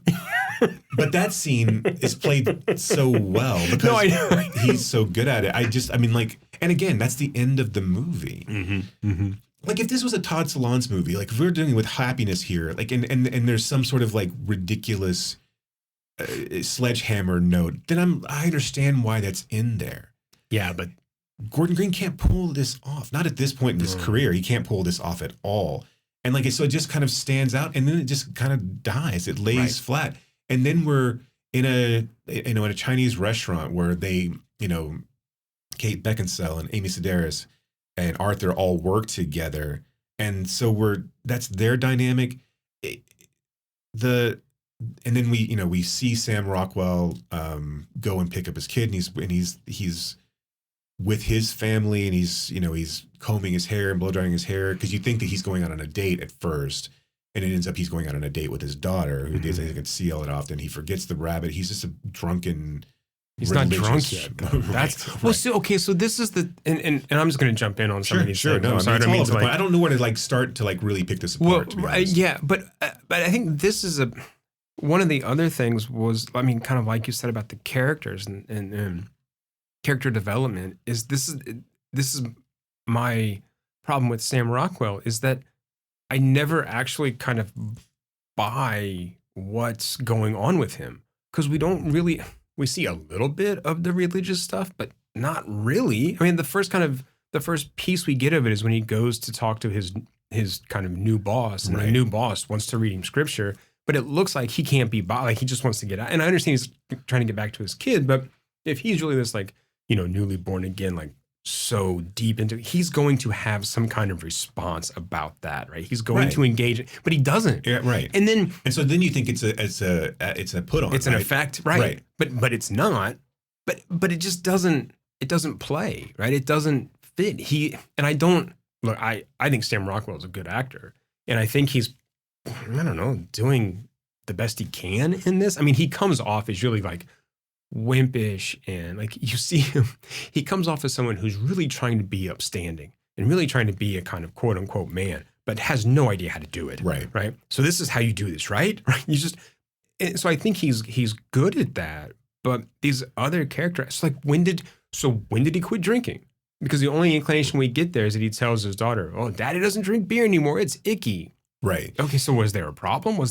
So this is all told over a course of, I guess, a couple of weeks is what the storyline says. 2 weeks earlier. It just said weeks earlier. Right. Yeah.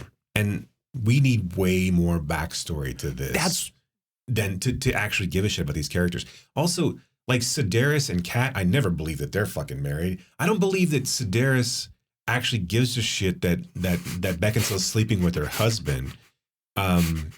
And part of that is because she's just Amy Sedaris. Right.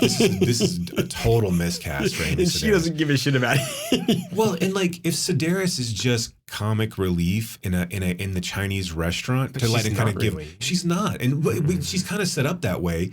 And so then when you find out that Barb is the one who's married to Nicky Cat, you're like, okay, Really? I guess. Sure? I mean, like, because like that doesn't seem like those two people will be together ever. No. Because Nicky Cat seems like a drifter, or at least a cop of some sort. And then they play it up as him Not being like a hospice right, nurse yeah, or something. exactly. Yeah. Which is kind of like weird to like play to like take him down a notch in a weird way, like to kind of like feminize him in a sense. Aren't you a nurse? Right. And then he also is not only sleeping with Kate Beckinsale, but he's also sleeping with another person at the hospice, and Not a dying person. right. No, another nurse there. So the whole premise of this, what happens is that, and it's all set up just like you're just painting. Hey, pay attention to this thing, because Beckinsale, Rockwell's trying to get his life back together after he's split up with Beckinsale. And when we describe this, we're giving this movie way too much credit. This is true. Yeah. Like- So as kind of like crazy as we sound. So Beckinsale and Rockwell have recently split up. We don't know how long. He's living with his parents. We also don't know the reasons really why. Right. Yeah, she makes some sort of like talking about their life together at one point, but like at some point she's kicked him out. You think because maybe it was because he was drinking, and that since then he's found God. We're guessing here. So he's been unemployed. His dad gets him set up with a friend at the carpet store who's also religious. He runs inside and says, "Hey, what time do I need to be there tomorrow?" And he's like, "We start at 8:00. And he's like, "Cool, I'll be there at 7:45. And he's like, "I got to go. And I want to hear your Bible verse, but I got to go. My kid's in the car." So when he drops off the daughter after their date at the mall, she's like, I went inside and she's like, "You can't leave the girl in the car like she's some sort of dog." Well, because he left her with his dog. Right. That's true. I forget about Boomer. Who's a good dog. The good dog is dog. probably the best part of this movie, Yes. actually. Yeah. So fast forward later, we find out that Beckinsale doesn't want to get back with Rockwell because she's sleeping with her best friend's husband in a seedy hotel room, and you find out later that it is her best friend that's who she's sleeping with. Through some confluence of events, Beckinsale goes back to her house when she's got her daughter. She's tired, I guess, after a long day at work, or I can't remember She's now. sick. Exactly. She's sick. Right. Yeah, I mean, we get these glimpses of Beckinsale look, I think Beckinsale should be much more sympathetic in this film than she is, right? Because I think that for whatever reason, she leaves Rockwell. She was the one doing the leaving, and she's clearly kind of going through this process, going through this kind of quote unquote grieving process of the ending of this relationship and knowing that she needs to move on past this guy, but she has no idea how to fucking do that. And so part of this is, I'm sure Nicky Cat hit on her at one point. She's like, Right, sure. I want attention, right? Look, Right. I want attention. So yeah, okay, sure. And then it just kind of, snowballed from there. But we see her as any, I think, single mother would in this kind of economically depressed, like northern Pennsylvania town or whatever. Wherever we right? are. Right. She loses her temper with this young daughter, right? And she doesn't hit her or hurt her, but you see she gets frustrated. She gets angry. She's just like, I just need quiet. I just need, leave me alone. And so there's this day where it looks like she's sick because she's drinking like Right. Yeah. Some sort of Robitussin. like or something. Robitussin, right? And the girl Tara, who's like what, 4, 6 or 5, yeah, 6? I mean, young. Yeah. Probably like younger because, that would make more sense if she's younger. Yeah, and she's like, I want to go outside. I want to go, and Kate Beckinsale's like, no, I need to sleep. I don't feel good, right? Right. Just hang on, and I'll go out later, right? And then the daughter goes out and is lost. Yeah. And so between this time, Barb is found out, and Amy Sedaris has found out that Beckinsale is sleeping with her husband. So she's pissed, tells her she can't work at the Chinese food restaurant anymore until she finds another job. But then Beckinsale immediately calls her because she's got nobody else to help her look for Tara, her daughter. And of course, then she comes around. And it's not really even a mention of her sleeping with her husband anymore. It's just, she's come back around to being her friend. Yeah. They don't find her. They blame Rockwell for taking her, and he gets pissed off, of course, and his parents get pissed off. And so the entire town shuts down, and the high school kids go and they employ the high school kids and everybody in town to go look for her. But to be clear, they don't pay them. True. Did I say that? I don't. You said employ. Oh, okay. So, look, I mean, I know I just said it was economically depressed, but these people still went out, on their own volition. Sure. Paid with their with good not everything feelings. is fucking capitalism, Jason. Arthur decides to get high with one of his friends and then looks over and sees the little girl is immediately frozen into the ice. Yeah, so it looks like what happened was she likes to get out of this pond, right? And that's where she went, and she was probably playing and what slipped in the water, and then Couldn't it get froze out, over. right. Yeah. And so, we don't really get a sense of how long she's been gone. But then that sets in motion, really, none of them change all that much after that. Beckinsale's more pissed off at that point. Rockwell goes to start drinking more at this point, and obviously doesn't show up to his job, although we don't really see all of that. We don't really see any repercussions of that. He gets the pictures back from the mall that he took with his kid, and that becomes a confrontation with Beckinsale. He has a couple of fights with Nikki Cat, and of course that happened before as well. But Beckinsale finds out that Cat's been sleeping with somebody else, so she pushes him aside, and then Rockwell basically then decides to kill Beckinsale and kill himself, and then that's it. I mean, that's what happens, and it's not like there's no great emotional catharsis. We don't like. This is lacking, like, even of like American Beauty. Like, it's not even like right. It doesn't even have that kind of gravitas or like, and again, I was watching it the other day and I was like, it's weird that we all championed this movie and then like turned on it like on a dime. American Beauty? Yeah. Because it's kind of pretentious and it's gross in a lot of ways, but it's well shot and it's well acted. It's just not the level of which we all held it up to is the minute that we saw it. It's like this deep, like. Right. Well, I mean, I think we see sort of like a middle-class, middle-aged breakdown. And there's only so much, I think, sympathy that you're going to get. I think despite all of the nastiness we now know about Kevin Spacey, sure, I feel like things started to turn against him, I mean, before all this too. But yeah, I mean, I think American Beauty is fine. I mean, I do think it thinks a little too highly of itself, right? And I mean, the fucking plastic bag scene. Right. Yeah, there's a lot of it that can be made fun of for sure. Yeah. But there's enough nuggets in that film where you're like, okay. I mean, like the daughter, right? Kevin Spacey and Annette Bening's daughter, and to sort of see her emotional arc and her kind of withdrawal. That's interesting to me, right? And how she gloms onto this other kid, right? And the repercussions that has, kind of, just for her, right? Watching Kevin Spacey's downfall in that film, at parts is interesting, right? To see some of the banal ways in which that relationship dies, and then how that leads to a more literal kind of death as well. Right. I mean, but to your greater point, sorry, I mean to get off like no, American Beauty tangent. I brought it up. I haven't watched that movie in years, and I have no real desire to. Anyway, as much as I was defending it, but you're right. But this is not even that. It's not even close to that. No, I can't again, and a movie that's gotten decent reviews. It's so dour and depressing, and its unrelentingness of that emotion, which is fine if it's a decent fucking movie, right? And it's not. No, because here's the. I mean, I'm sorry. I know. You look like you had something so profound to say, and I just like jumped all over it. I'm not even getting to my point yet. I don't really even feel the depression and dourness and the sort of like emotional downer of this film. I feel almost nothing because there's nothing going on, because there's not enough heft in it. Yeah. So like, here's that ending. That ending should be so much more harrowing than it is. I watched that ending and I just am like shrugging my shoulders, right? I mean, Rockwell breaks into this house and waits for her with a shotgun. And I'm just like, I know what's going to happen, but like, you're not making me feel anything. And shoots her from behind. Even. Well, but there's this moment where he forcibly washes her feet. And that should have been the creepiest fucking moment of this film. And it wasn't. And I feel like it's such a lost opportunity. And not to be like, oh, I want a murder scene to be But I should really feel for this woman. I should really feel for this moment about just how terrible and how heartbreaking it is for both of them.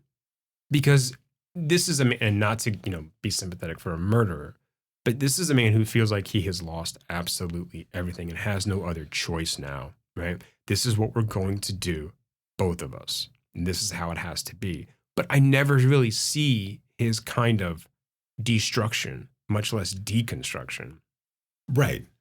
And I'm interested from the book's perspective how it ties all this together because, and I'm sure that it gives a lot more time to the story to breathe. But had we seen Rockwell's descent into religion after his breakup, had we known them, at the cusp of their divorce, given this, and let's, again, Kat and Sedaris, Dunn, and even Rockwell's family are given way too much screen time in this. So we need to have this story of Arthur being attached to Beckinsale, like unhealthily attached to Beckinsale, and then having his innocence kind of reclaimed by the girl, the photographer in the high school, and kind of him coming back to the norm as a parallel to Beckinsale's life disintegrating and her like kind of perverting him in a way and using him. But like, obviously you can see he's starting to pull away from Beckinsale, that Beckinsale's starting to pull away from her husband, and all these two relationships where that, and I kept thinking that maybe there would be some sort of like sexual relationship between Beckinsale and Arthur that would have made a little bit more, I don't know. But yeah, we're not given any time. So yes, that scene where he's trying to be Christ-like and washing the feet of the person who, it really, yeah, you're right. It should have held way more weight. It should have been We should have so seen haunting. someone like because it's never really a mania for him. I mean, yes, he spouts out, religion. He's like his prayer with his daughter is kind of rambling and ridiculous. Like this should have been someone who, when he got divorced, the only thing he had was the bottle and the Bible.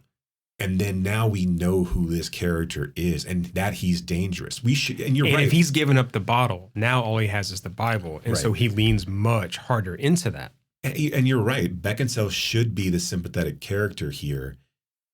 Because one, the lens is through Arthur's eyes. He's going to see that as sympathetic. But no, we see Rockwell as this pathetic, sympathetic figure who's ultimately the person that ends this story. And I think it's okay. I think it could be okay to see him as sympathetic. Right. I mean, because we can have sympathy for this guy throughout the film, and he can still do this terrible thing at the end. And that should surprise us even more. I don't even have really sympathy for him ever, just because. No, no, at all. Yeah. It's because one, he's so buffoonish that like, it's just like, you don't ever feel like he ever has his shit together. Like you don't ever feel like this is a guy who ever had his shit together. Right. And this idea that she says like, well, you used to make me, used to make me feel safe and used to make me feel beautiful. I'm like, this Really? guy? Really? Yeah. I mean, okay. So, and that's the thing too. Like if it had been where, I mean, this is so easy to piece together, right? I mean, if Rockwell plays an instrument, plays the trombone, and you see some sort of like tie with Arthur and his, or, that there was some sort of like thing that she saw in young Arthur that was also in young Sam Rockwell that made sense to her. But yeah, we're not given any of that. So in the book, the Arthur's parents splitting up are sort of parallel to this other relationship splitting up. Right. And the fact that Annie, Kate Beckinsale, used to be Arthur's babysitter, right? Or, when she was a teenager and stuff. And so there's that connection. But again, like this stuff just isn't connected. It's just never connected. Right. Those parallels are set up in the book because they're set up like really early. Right. So the little bit I skimmed of the book, I mean, it's set up like right there. You start to see the structure of it like working immediately that you don't hear. And it's amazing to me that he's able to survive these 4 films. Yeah. I mean, I know that the first 2 get quite high praise. But these next 2 should have doomed him to, and I guess because of the praise that they got, and I still can't understand really where all that praise is coming from. Like, is it because we are such, like, because it's not really in the sweet spot of indie darlings anymore. No, right. I mean, we're 2004, 2007, right? Yeah, I mean, it would have been before that. Yeah. right. You were a decade before we're like, before the Weinsteins are giving out cash to anybody who has $1 million story. Mm-hmm. So I don't know. And then, like I said, and then he immediately goes into these big, higher budget comedies that we'll obviously cover here in a little bit. But yeah, I know the listeners are really excited about that. The way that we've addressed these so far. It like this should have been. There are way better filmmakers who didn't survive this level of output where right. These couldn't have been financial because again, they don't fucking exist. They couldn't have been financially successful. Now, granted, they probably didn't cost that much to make, but there's no fucking way that these. But again, like look at the cast of Snow Angels. Right. I mean, Beckinsale in 2007, Rockwell in 2007. I mean, not that Griffin Dunn commands a ton of money or Tom Noonan do, but these are recognizable people that we're like, oh, okay. I mean, Tom Noonan will never not be Francis Dolarhyde. Right. I hope everyone got that Manhunter reference. So, I mean, it's I just, it's just surprising how not good. I guess you're looking at the IMDb ratings and there's 6 point something and 6 point something. That's decent ratings for that. I mean, like it's, and like, but if you look at the actual, like, not that I have any sort of faith in the tomato meter or anything like that, but like, they're still middling. I just don't really understand, unless you're just thinking of individual parts as being greater than the whole. I can't understand why you would, give these movies any sort of real praise from the storytelling perspective. Yeah, I mean, and again, I just like both of them. In the writing perspective. Especially watched back to back where it was just like, oh, God. It took me, I didn't watch them back to back. It took me a couple tries to get through Undertow. And I sat down one lazy afternoon when I was not feeling well to watch Snow Angels. So I was like, I can't go anywhere anyway, so might as well just finish it. Yeah, and for movies that like, you think of movies that are in this same ballpark, right? Or at least time frame. You're talking about like Little Children or In the Bedroom or like these similar, or even Affliction, which is a few years earlier by almost a decade. But like, but these movies are still, I don't necessarily know, is Affliction still being talked about? But I mean, like there's these people are still making movies that are not what he's making now. So he seems like he's gone full horror, right? I mean, he's remaking The Exorcist, or like he's doing The Exorcist, whatever that is, whatever the existence. I mean, he's probably is he gonna do a similar thing that he did with Halloween, kind of like a retcon of 3 and 4, and I mean, a 2 and 3, and I have no idea. Right. I have not read into it. I just know that his name's attached, and then he's doing a Hellraiser TV series. Like, but to me, I don't know if that's wasn't that already done. There was a Hellraiser reboot on Hulu last. So they're doing another one. Yeah, I think they're doing a series. Oh. I don't know if he's helming that or if it's just that he's going to direct a few episodes of it. Oh. It seems like at this point it would be something that he would only helm, right? I mean, like they'd be the showrunner of. Well, I mean, how much involvement did he have with like Righteous Gemstones, and that I don't know, and Vice Principals, and I mean the Dana McBride HBO stuff, right? Those always seem like Jody Hill things to me. Well, but I know that he has some credits on them, so whether it's like producer or whether it's like a director of one episode or a writer, but I think there's some involvement like in all of those, and so I wonder if it's something similar with the Hellraiser. Dana McBride is Pinhead. I'd watch that. I would too. I would watch that actually. I would watch that, yeah. And like some of the, and maybe Paul Schneider could be another Cenobite. I mean, okay, all right. Get the band back together. John Goodman, just do the Righteous Gemstones as Cenobites, and we can. Oh, okay. So yeah, I feel like I mean, out of all of these, like it's just like it's weird. Like, if anybody, and I know that nobody did. But if anybody watched these movies as a because we talked about them last time. One, I'd love to hear what you think about it. Yeah. I mean, like if you liked it, that's great. Let me know, but or let us know. But yeah, I feel bad for like having to go out and hunt down Undertow and Snow Angels, and but I would be interested to hear what other people thought about them. That's again when I was thinking about this, like films that he probably doesn't even really remember directing. Like, does anybody have Undertow or Snow Angels on their DVD shelf? Did someone go out and buy these physical discs? What if there's like a DWG completist out there who's like, yes, yeah, I bought them. Yeah, I have them, and I watched it last. I've got an extra copy because one, I don't want to lose this one that I've got. So if it wears out, I've got something. This one's still sealed. But films that'll never Selling make shrink like wrap. Blu-ray or like, there's Yeah. no reason for these to, I mean, they ever be released again. It's interesting that a guy who has such prominence as a director now, even good, bad, or indifferent, as far as where he, I mean, he seems to be able to write his own ticket, right? I mean, it's not like, He's got a lot of cachet. yeah. I mean, really. And I know the Halloween, you know, the remake, whatever you want to call it, did really, really well financially. And I'm sure all three of them made their money back. So that gives them some ability to, and Halloween, that first one was well received, but just diminishing returns after that. Yeah. And he, like I said, I mean, when we started this out as far as a very, very interesting career, he's about to take a hard shift into big budget studio comedies. And then he comes back to this a little bit. He comes back to these kind of small indie With like films. Prince Avalanche Right. and Joe and To better, actually better movies than these. And then kind of goes directly, he's broken up into like 4 parts, right? And yeah, if you look at his directorial credits, you're like, this is just kind of strange.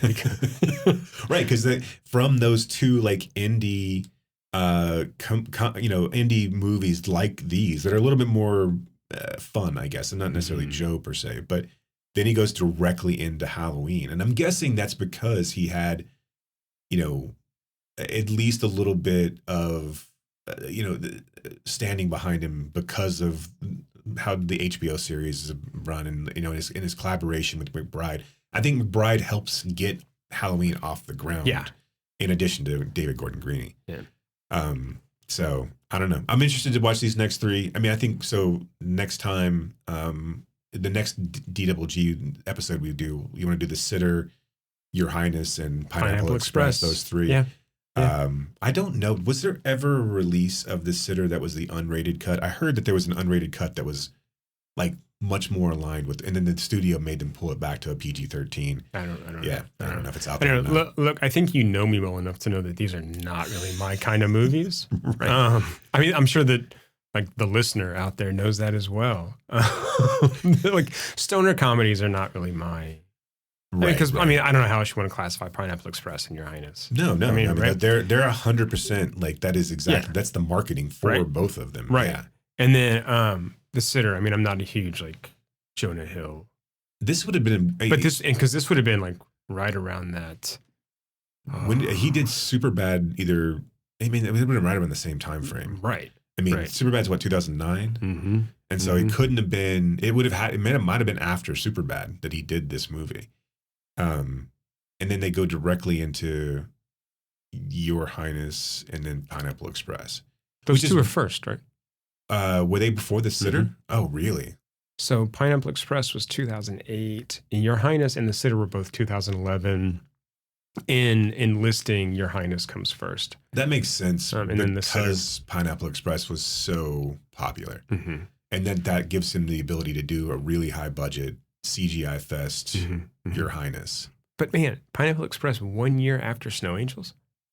Yeah. It's bonkers. I know. Right? That's what I mean. It's And a just guy like, it's a hard pivot. Right, who hasn't had like Linklater kind of has a lot of the same thing. Like I mean, like he dabbles and bounces back and forth between like, especially early on when he was like doing Bad News Bears and a few other things. Like, Yeah. I mean, but yeah, to come that hard of a pivot, and maybe that's I don't know, maybe there was some like self-awareness of like, let me go play around with my friends Jody Hill and Danny McBride and do a big budget, easy kind of comedy at the same time that we're doing 40-Year-Old Virgin and Knocked Up and everyone's loving Seth Rogen and Franco and Apatow. Right.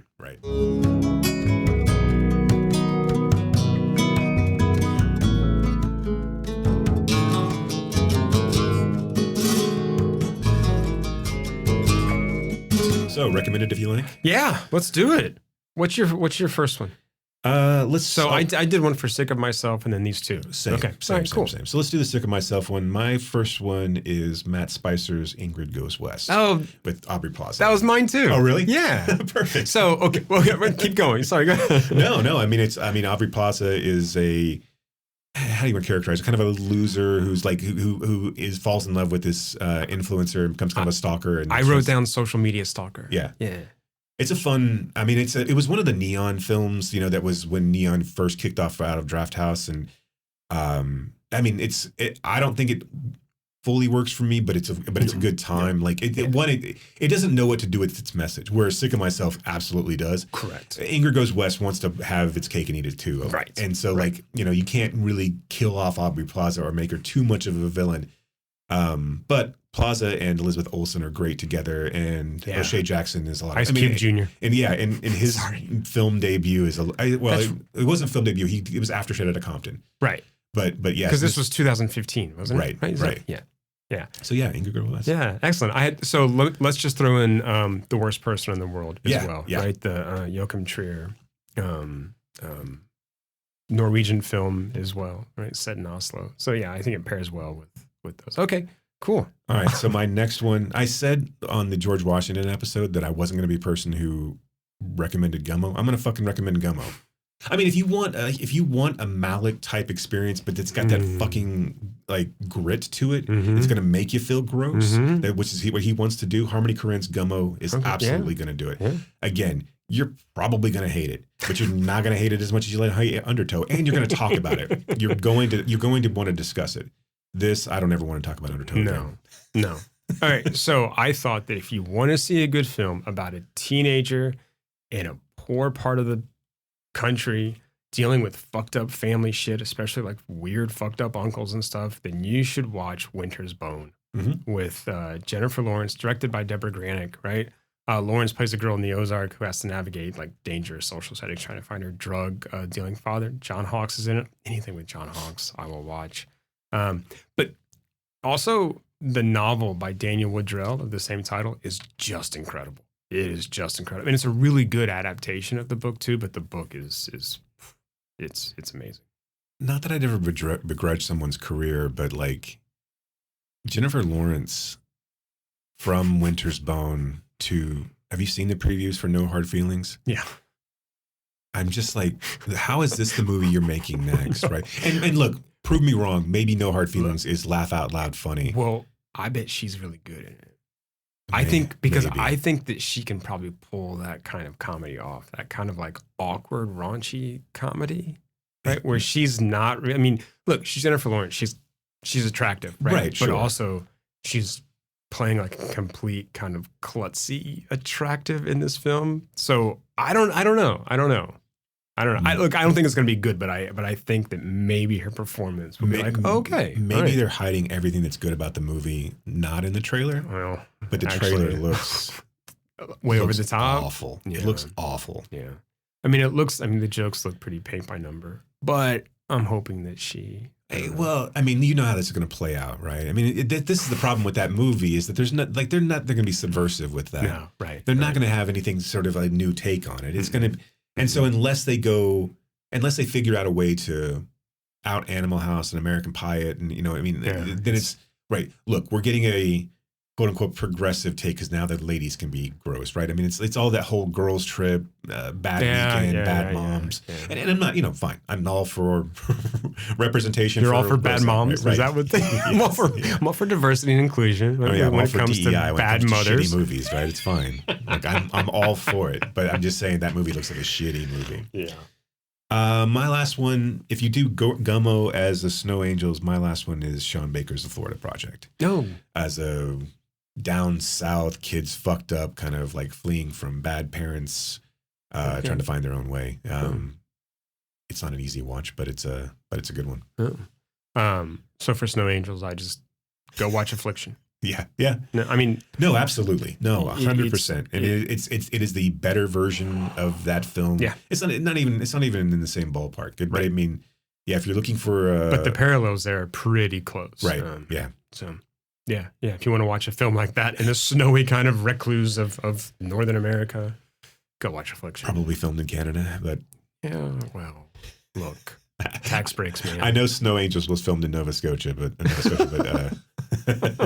that's all I know. I'm sure Affliction was as well. I think Vancouver sounds about right, but Who knows? It's a hipper town. Right. That's probably like, that's Nolte, like, him throwing his weight around him. I'm not going to film in fucking Nova Scotia. You know what he's like, look, I know a couple bars in Vancouver. This is where we're going, okay? Yeah.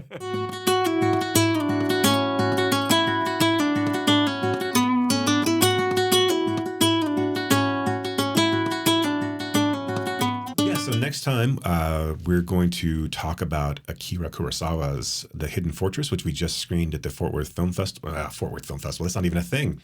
The Fort Worth Film Club. I'm speaking it into truth. Maybe let's make it a thing. Right. So Wilhelm presents. We could become a production company. I'm sorry. Yeah. So we're gonna be talking about a Hidden Fortress, or The Hidden Fortress. We'll also be talking about Paul Schrader's new movie, Master Gardener.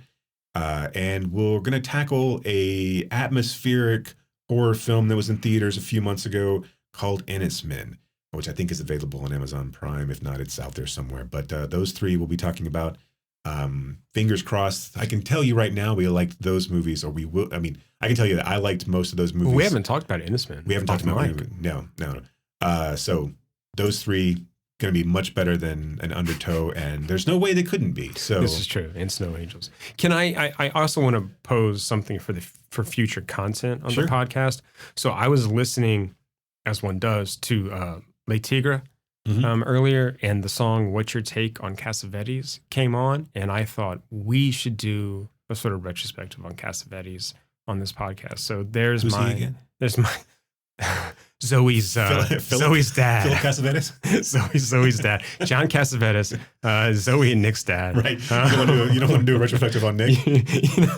He's got a new film coming out called God is a Bullet with Nicholas Costa-Waldau and Micah Monroe, who's one of my favorites. So maybe down the line. Yeah, I'm absolutely in for Cassavetes. All right, so there you go, listeners. Something else to look forward to. Jason, anything else? I think that'll do it. All right. Thanks for listening. And keep screaming. Do you have a sledgehammer in your... You have been listening to Why Does the Wilhelm Scream with your hosts, Brock and Jason. If you liked today's episode, do us a favor and rate, review, and subscribe in whatever application you use to consume podcasts these days. You can reach us by visiting whydoesthewilhelmscream.com. If you are in the DFW area, we would love to see you at a Fort Worth Film Club event. You can learn more about those and find a full schedule at fortworthfilmclub.com. And you can learn about my foundation and how we are trying to foster the next generation of film lovers at realhousefoundation.org. That's REEL housefoundation.org. Till next time,